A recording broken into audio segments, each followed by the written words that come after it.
Hi Varsity community. You may or may not know that this term, Friday of week 8, is a student-free day. Now, I'm sure many of you have wondered, what exactly do teachers do on a student-free day? So, I set out to find out. I reckon that the teachers pre-plan all the work for all the learning that we're going to do. I think that the teachers are planning for next week's work.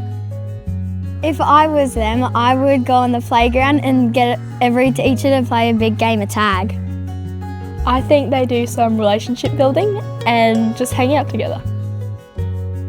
I think they just have massive free morning teas.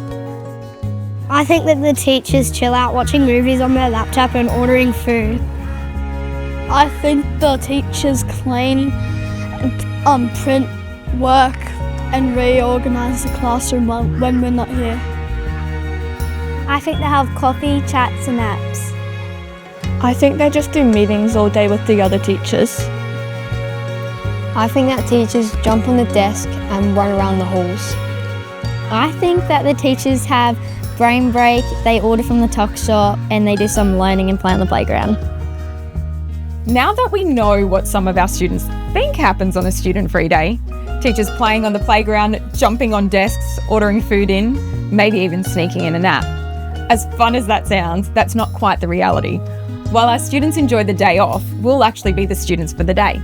Our school will be buzzing with a Learning Hub Day, a day of professional learning where we build our knowledge, grow our skills and focus on how we can continue to create a safe, inclusive and focused learning environment for all of our amazing varsity students.